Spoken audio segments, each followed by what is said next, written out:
Hello नमस्कार, स्वागत है आपके अपने यूट्यूब चैनल 10th एक्सप्रेस पे। देखिए, आज जो हम लोग जानने वाले हैं ज्योग्राफी के बुक, जो कि भूगोल का बुक से उसका चैप्टर फर्स्ट का क हम लोग पढ़े थे। प्राकृतिक संसाधन के अंतर्गत क नंबर जो है भूमि संसाधन के बारे में, और भूमि संसाधन के बारे में जो है हम लोग विस्तार पूर्वक पढ़ चुके हैं, जो कि आप लोग प्लेलिस्ट में जाके देख सकते हैं। देखिए, ये चैप्टर ख़त्म था तो आज जो है इसका क्वेश्चन आंसर लाया गया है, यानी कि प्रश्न अभ्यास। तो चलिए देखते हैं हम लोग भूमि संसाधन का प्रश्न अभ्यास, जो कि ज्योग्राफी के बुक का है। क्लास 10th के ज्योग्राफी के बुक का है, चैप्टर नंबर पहला का प्राकृतिक संसाधन क का, यानी कि क नंबर भूमि संसाधन, इसका प्रश्न अभ्यास आज हम लोग जानने वाले हैं। तो देखिए, प्रश्न जो शुरू होगा पहले वस्तुनिष्ठ प्रश्न से होगा, ऑब्जेक्टिव प्रश्न से शुरू होगा। तो चलिए जानते हैं हम लोग पहला प्रश्न के बारे में। तो देखिए, पंजाब में भूमि निम्नीकरण का मुख्य कारण क्या था? तो देखिए, पंजाब में जो है भूमि निम्नीकरण का जो है मुख्य कारण वनोन्मूलन था। देखिए, पंजाब हो, हरियाणा हो, उत्तर प्रदेश हो, इन तीनों राज्यों में जो है मुख्यतः तीन राज्यों में भूमि का अत्यधिक सिंचाई किया गया, जिसके कारण भूमि में जो है लवणीय और क्षारीय की गुण की मात्रा बढ़ गई, जिसके कारण भूमि का क्या हो गया, उन्मूलन हो गया, और भूमि का जो है निम्नीकरण हो गया। तो यहाँ पे जो है आप लोग सही जवाब मारेंगे वनोन्मूलन। चलिए दूसरा प्रश्न हम लोग देखते हैं, सोपानी कृषि। दूसरा प्रश्न देखिए, सोपानी कृषि किस राज्य में प्रचलित है? तो देखिए, सोपानी कृषि जो है वो उत्तराखंड राज्य में प्रचलित है। तो आप लोग याद रखेंगे, सोपानी कृषि जो है उत्तराखंड राज्य में प्रचलित है। तो दूसरा का आंसर हो जाएगा डी। वही हम लोग जो है तीसरा प्रश्न की ओर बढ़ते हैं, और देखिए तीसरा प्रश्न क्या है। तो देखिए तीसरा प्रश्न है, मरुस्थलीय मृदा का विस्तार निम्न में से कहाँ है? तो देखिए, मरुस्थलीय मृदा का जो निर्माण है, निम्न में से विस्तार है। तो देखिए, मरुस्थल मृदा वो कहाँ है? तो यहाँ पे राजस्थान। तो राजस्थान जो है मरुस्थलीय मृदा वाला जगह है, यहाँ पे जो है मरुस्थलीय मृदा पाई जाती है। तो आप लोग जो है 3 का ऑप्शन नंबर बी में टिक करेंगे, राजस्थान। उसके बाद चौथा प्रश्न की ओर बढ़ते हैं हम लोग, और चौथा प्रश्न देखेंगे आप लोग, यहाँ पे जो है थोड़ा मिस्टेक हो गया, यहाँ पे मेढक होता, क्या होता, मेढक, थोड़ा टाइपिंग मिस्टेक हो गया है। तो देखिए, मेढक के प्रजनन को नष्ट करने वाला रसायन कौन है? तो यहाँ पे जो है आप लोग मेढक समझेंगे, मेढक के रसायन प्रजनन को जो है, मेढक जो है अपना प्रजनन न बढ़ा सके, इसको नष्ट करने वाला जो है रसायन कौन है? तो ये आप लोग याद रखेंगे, एंड्रीन है। ये आप लोग क्या याद रखेंगे, एंड्रीन है। वहीं जो है पांचवा प्रश्न आप लोग देखेंगे कि काली मृदा का दूसरा नाम, तो इसे जो है आमतौर पे जो है रेगुड़ मृदा भी कहा जाता है आम भाषा में। तो काली मृदा का जो दूसरा नाम है वो रेगुड़ मृदा है। वो कौन सा है, रेगुड़ मृदा? तो इसका जो है सही जवाब हो जाएगा ऑप्शन नंबर बी। अगला जो है हम लोग लघु उत्तरीय की ओर बढ़ते हैं और देखते हैं लघु उत्तरीय प्रश्न। तो देखिए, लघु उत्तरीय का पहला प्रश्न जो मिलेगा हम लोग का, कि जलोढ़ मृदा के विस्तार वाले राज्यों के नाम बताएं। जलोढ़ मृदा के विस्तार वाले राज्यों के नाम बताएं। इस मृदा में कौन कौन सी फसलें उगाई जा सकती हैं? इस मृदा में जो है कौन कौन सी फसलें जो है लगाई जा सकती हैं, यानी कि आप लोग की बुक में क्या होगा, लगाई जा सकती है या फिर उगाई जा सकती है, ये एक ही है। तो लगाई जा सकती है, तो वही है कि कौन कौन से फसलें जो है इस मृदा में लगाई जा सकती है। तो जब हम लोग जलोढ़ मृदा के बारे में पढ़े थे तो बताए थे कि जलोढ़ मृदा का निर्माण कैसे हुआ। तो इस मृदा का निर्माण जो है मुख्यतः 3 नदियों के द्वारा। वो नदी कौन था? तो सिंधु, गंगा और ब्रह्मपुत्र, ये तीनों नदी के द्वारा जो है बहा कर लाई गई मिट्टी के द्वारा जलोढ़ मृदा का जो है निर्माण हुआ था। लेकिन यहाँ पे जो पूछ रहा है कि इसका विस्तार, तो वहाँ पे विस्तार भी बताया गया था, फिर यहाँ से जो है आप लोग को विस्तार बताया जा रहा है। तो इसका विस्तार जो है बिहार, उत्तर प्रदेश, पंजाब, असम, हरियाणा, पश्चिम बंगाल, उत्तराखंड आदि राज्यों में जो है जलोढ़ मृदा मिलती है। यहाँ पे जो इसका विस्तार है। तो ये सब होंगे राज्य के नाम। वहीं इसमें कौन कौन सी फसलें जो है लगाई जा सकती हैं? तो देखिए, इसमें जो है गन्ना की खेती, चावल, गेहूँ, मक्का, दलहन आदि फसलें जो है उगाई जाती हैं। तो ये रहा ऊपर में आप लोग का राज्य का नाम। तो राज्य का नाम लिख लेंगे, और नीचे जो है इन जलोढ़ मृदा में जो है क्या क्या चीज़ जो है उगाई जा सकती है, तो आप लोग याद रखेंगे गन्ना, चावल, गेहूँ, मक्का, दलहन आदि फसलें जो है जलोढ़ मृदा में उगाई जाती हैं। चलिए अगला प्रश्न देखते हैं हम लोग, प्रश्न संख्या 2। तो प्रश्न संख्या 2 में आप लोग देखेंगे समोच्च कृषि से आप क्या समझते हैं। समोच्च कृषि से आप क्या समझते हैं, तो देखेंगे आप लोग समोच्च कृषि होता क्या है। तो देखिए पहाड़ी ढलान वाले क्षेत्र में क्या होता है, सीढ़ी नुमा आकार की जो है खेती की जाती है। सीढ़ी नुमा आकार की जो है खेती की जाती है और खेत बनाकर, सीढ़ीनुमा खेत बनाकर की जाने वाली खेती को समोच्च कृषि कहते हैं। और देखिए पहाड़ी क्षेत्रों में ढलान के अनुसार सीढ़ीनुमा खेत बनाकर की जाने वाली खेती जो है समोच्च कृषि कहलाती है। क्या कहलाती है, समोच्च कृषि। और देखिए ये जो समोच्च रेखा की तरह ये प्रतीत होती है, ये खेती किसकी तरह देखने में लगती है, समोच्च रेखा की तरह दिखती है, इसलिए इसे जो है समोच्च कृषि कहा गया, इसलिए इसे जो है समोच्च कृषि कहा जाता है। तो आप लोग को जब हम चैप्टर पढ़ा रहे थे तो वहाँ पे समोच्च कृषि के बारे में विस्तार पूर्वक बताया गया था, जो कि चैप्टर नंबर, इसी चैप्टर के पार्ट 2 वीडियो में आप लोग देख सकते हैं। समोच्च कृषि के बारे में बताया गया है कि पर्वतीय ढलान वाले क्षेत्रों में या फिर पहाड़ी ढलान वाले क्षेत्रों में जो है सीढ़ीनुमा आकार की जो है खेती की जाती है, सीढ़ीनुमा आकार की जो है खेती की जाती है। और ये खेती जो है देखने में समोच्च रेखा की तरह प्रतीत होती है। किसकी तरह प्रतीत होती है, समोच्च रेखा की तरह प्रतीत होती है, इसलिए इसे जो है समोच्च कृषि कहा जाता है। पवन अपर्दन वाले क्षेत्र में कौन सी पद्धति उपयोगी मानी जाती है, तो पवन अपर्दन वाले क्षेत्र में कृषि की जो है कौन सी पद्धति जो है उपयोगी मानी जाती है। पवन अपर्दन वाले क्षेत्र क्या होंगे, जहाँ पे जो है हवा से मिट्टी एक जगह से दूसरी जगह जो है चले जाते होंगे। देखिए तीसरा जो प्रश्न है, ये कौन सी पद्धति जो है उपयोगी मानी जाती है, तो वहाँ पे जो है मिट्टी एक स्थान से दूसरे स्थान पे जो है जाती रहती है पवन अपर्दन वाले क्षेत्र में।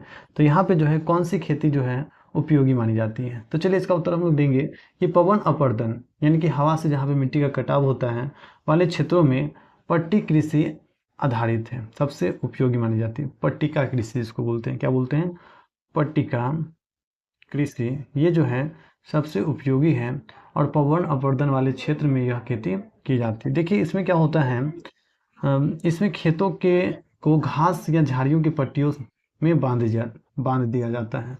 खेतों को जो है घास या झाड़ियों की पट्टियों में जो है बांध दिया जाता है, जिससे हवा की गति कम होती है और मिट्टी उड़ने से बचती है। और मिट्टी जो है उड़ने से बचती है, इससे मिट्टी का संरक्षण होता है और उपज भी बनी। कि पवन अपर्दन वाले क्षेत्र में जो है पट्टिका कृषि पद्धति सबसे उपयोगी मानी जाते हैं और इसमें जो है खेतों को घास या झाड़ियों की पट्टी में बांध दिया जाता है। खेतों को घास या झाड़ियों की पट्टियों में बांट दिया जाता है, जिससे हवा की गति कम होती है और मिट्टी उड़ने से बचती है। इससे मिट्टी का संरक्षण होता है और उपज भी बनी रहती है। इससे मिट्टी का तो संरक्षण होता ही है और उपज भी जो है बनी रहती है, तो पवन अपर्दन वाले क्षेत्र में जो है पट्टिका कृषि।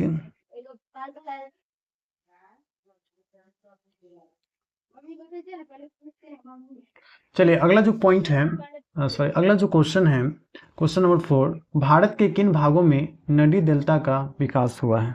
भारत के किन भागों में नदी डेल्टा का विकास हुआ है और यहाँ जो है कि मृदा की क्या विशेषता है और यहाँ की मृदा की जो है क्या विशेषता है, इसको बताना है। तो चलिए देखते हैं इसका उत्तर कि भारत में गंगा, ब्रह्मपुत्र, गोदावरी, कृष्णा महानदी के डेल्टा क्षेत्रों में डेल्टा का विकास हुआ है और यह मृदा जलोढ़ होती है और बहुत उपजाऊ होती है। नमीदार और धान, गन्ना, गेहूं जैसी फसलों के लिए उपयुक्त होती है। इस मृदा में पोषक तत्व अधिक होते हैं, जिससे खेती अच्छी होती है। अच्छी होती है। तो आप लोग जवाब इसका देखेंगे कि भारत में गंगा, ब्रह्मपुत्र, गोदावरी, कृष्णा, महानदी, इन सब क्षेत्रों में जो है डेल्टा का निर्माण हुआ है और यहाँ पे जो है जलोढ़ मिट्टी, जो कि भारत का ही नहीं बल्कि पूरी दुनिया का जो है उपजाऊ मिट्टी है और ये नमीदार और ये धान की खेती के लिए, गन्ना की खेती के लिए और गेहूं की खेती के लिए जो है ये सब फसलों के लिए उपयुक्त है और ये इस मृदा में पोषक तत्व भी अधिक होते हैं, जिससे खेती जो है अच्छी होती है। तो इसका जवाब आप लोग यहाँ से लिख लेंगे। 5वां नंबर प्रश्न देखिए आप लोग, ये लघु उत्तरीय का लास्ट प्रश्न है और 5वां नंबर प्रश्न बोल रहा है फसल चक्रण मृदा संरक्षण से में किस प्रकार सहायक है। फसल चक्रण मृदा संरक्षण में किस पर सहायक है, किस पर जो है सहायक है।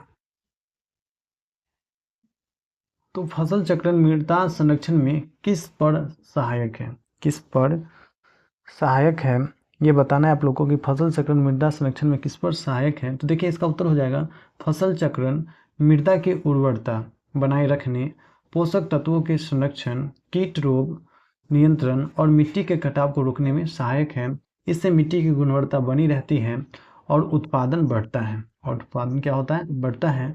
तो आप लोग इसका जवाब देंगे कि फसल चक्रण जो है उर्वरता बनाए रखती है, मिट्टी के उर्वरक शक्ति जो है बनाए रखती है, जिसके कारण जो है पैदावार अच्छे होते हैं और मिट्टी में जो है पोषक तत्व का भी जो है संतुलन रखता है, बैलेंस रखता है और जितने भी कीट पतंग हैं इसको भी नियंत्रण रखते हैं और मिट्टी के कटाव को रोकने में सहायक होते हैं, और मिट्टी के कटाव को रोकने में जो है सहायक होते हैं। इससे मिट्टी की गुणवत्ता बनी रहती है, इससे मिट्टी की क्या होती है, गुणवत्ता बनी रहती है, जिससे जो है और उत्पादन बढ़ता है, जिससे जो है फसल जो है अच्छा होता है।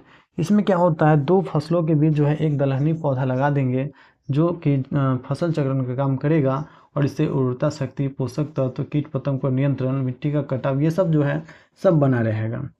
अगला जो देखेंगे हम लोग दीर्घ उत्तरीय प्रश्न, और दीर्घ उत्तरीय प्रश्न का जो है पहला प्रश्न आप लोग देखेंगे जलाक्रांतता कैसे उत्पन्न होता है, मृदा अपरदन में इसकी क्या भूमिका है, मृदा अपरदन में इसकी क्या भूमिका है, जलाक्रांतता जो है कैसे उपस्थित। देखिए जलाक्रांतता जो है कैसे उपस्थित होता है, कैसे उपस्थित होता है और मृदा अपरदन में इसकी क्या भूमिका है। उपस्थित यहाँ पे आप लोग कर लेंगे कैसे उपस्थित बुक से, और मृदा अपरदन में इसकी क्या भूमिका है। तो देखिए इसका उत्तर जानेंगे हम लोग। जलाक्रांतता तब उत्पन्न होती है जब खेतों में अत्यधिक सिंचाई या बारिश के कारण पानी जमा हो जाता है, पानी क्या हो जाता है, जमा हो जाता है।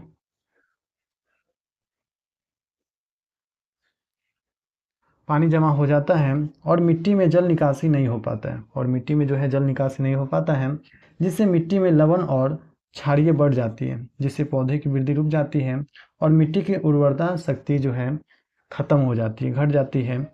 जलाक्रांतता से मृदा अपरदन बढ़ता है क्योंकि मिट्टी कमजोर हो जाती है और आसानी से बह जाती है।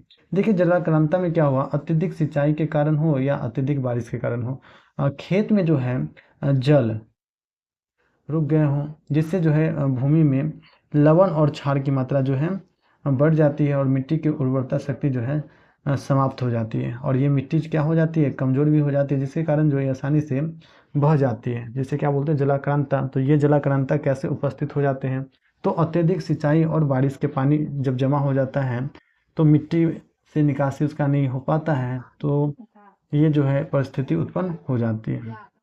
दूसरा जो प्रश्न देखेंगे हम लोग दीर्घ उत्तरीय का, मृदा संरक्षण पर एक निबंध लिखना है, मृदा संरक्षण पे एक निबंध लिखिए। तो चलिए इसका निबंध हम लोग लिखते हैं। मृदा संरक्षण का अर्थ होता है मिट्टी को कटाव, सड़न, और सड़न यही हो गया जो मृदा अपरदन हो गया, एक स्थान दूसरे स्थान तक बह के या उड़ के जाना, पोषक तत्वों की हानि से बचाना, ये सब जो है मृदा संरक्षण है। और मृदा संरक्षण के लिए कई उपाय किए जाते हैं, जैसे जो है वनीकरण यानी कि वनों का रोपाई, पट्टिका कृषि जो कि अभी हम लोग जाने कि पवन अपरदन वाले क्षेत्रों में जो है पट्टिका कृषि की जाती थी, समुच्च कृषि, जहाँ पे जो है पर्वतीय ढलान वाले क्षेत्र है वहाँ पे मृदा को बचाने के लिए समुच्च कृषि की गई, फसल चक्रण भी किया गया उर्वरता शक्ति को बनाए रखने के लिए, टेरेसिंग जो है कवर फसलें की गई, और जैविक खाद का उपयोग किया गया। देखिए यहाँ पे रासायनिक खाद की बात नहीं हुई, जैविक खाद से जो है मिट्टी की उर्वरता शक्ति जो है बनी रहती है, जैसे कि गोबर हो गया, लेकिन केंचुआ हो गया। इन उपायों से मिट्टी की उर्वरता बनी रहती है, जल संरक्षण होता है और पर्यावरण संतुलित रहता है, और कृषि उत्पादन में वृद्धि होती है। और कृषि उत्पादन में क्या होती है, वृद्धि होती है। मृदा संरक्षण न केवल किसानों के लिए बल्कि पूरे समाज और पर्यावरण के लिए जरूरी है। देखिए मृदा संरक्षण जो है बहुत ही जरूरी है, ये केवल किसान के लिए ही नहीं बल्कि जो है पूरे समाज के लिए जो है के पर्यावरण के लिए जो है ये मृदा संरक्षण जरूरी है। तो ये एक था संक्षिप्त में निबंध। तो आप लोग जो है यहाँ से इसका आंसर लिख सकते हैं। तीसरा प्रश्न देखते हैं अपना लोग दीर्घ उत्तरीय का, और ये लास्ट प्रश्न भी है। देखिए, भारत में अत्यधिक पशुधन होने के बावजूद भारतीय अर्थव्यवस्था में इसका योगदान लगभग नगण्य है, यानी कि बहुत कम है, ये स्पष्ट करना है। देखिए, भारत में पशुधन का उपयोग बहुत महत्वपूर्ण है, योगदान जो है महत्वपूर्ण है। यह ग्रामीण आजीविका, दूध, मांस, चमड़ा, खाद और कृषि कार्यों के लिए जरूरी है, और लगभग जो है 20.5 मिलियन लोग अपनी आजीविका के लिए पशुधन पर निर्भर है, और यह कृषि का जीडीपी का 25.6% योगदान देता है। पशुधन से रोजगार, आय, पोषक और कृषि में मदद मिलता है, जिससे भारतीय अर्थव्यवस्था जो है मजबूत होती है, मजबूती मिलती है भारतीय अर्थव्यवस्था को। और इसमें आप लोग देखेंगे कि अर्थव्यवस्था में नगण्य है, ये जो है स्पष्ट करना है। माने इतना होने के बावजूद भी जो है पशुधन नगण्य है। कैसे? तो देखिए, जो है इसका मेन कारण जो है वहाँ पे चारागाह के लिए बहुत कम भूमि उपलब्ध है, बहुत कम भूमि जो है उपलब्ध है। यदि ये मवेशी चरेंगे ही नहीं, भोजन करेंगे नहीं, तो कैसे दूध देंगे, कैसे इनका वृद्धि विकास होगा? तो ये सब जो है पर्याप्त नहीं है इनके लिए भूमि, और यहाँ का अधिकतर भूमि जो है बंजर है। जैसा कि वर्तमान में जो है कुल क्षेत्रफल का 50 यानी कि 54% भूमि जो है कृषि योग्य है। क्या है? कृषि योग्य है। जबकि जो है आप लोग अगला डाटा याद रखेंगे कि 80% भूभाग पे जो है हरियाणा और 80% भूमि पर हरियाणा और अरुणाचल प्रदेश, मिजोरम, इस सब में जो है खेती की जाती है, पंजाब और हरियाणा में। और जबकि अरुणाचल प्रदेश, मिजोरम, ये सब में जो है मात्र 10% भूभाग पे जो है कृषि की जाती है। क्या की जाती है? कृषि। तो यहाँ से उम्मीद करते हैं आप लोग को जो है इस चैप्टर का क्वेश्चन आंसर समझ में आया होगा। इस चैप्टर का जो है क्वेश्चन आंसर समझ में आया होगा। आप लोग को ये क्वेश्चन आंसर समझने में कोई दिक्कत हुआ होगा तो कमेंट करके जरूर बताएं। मिलते हैं आप लोग से अगले वीडियो में, तब तक के लिए इतना ही।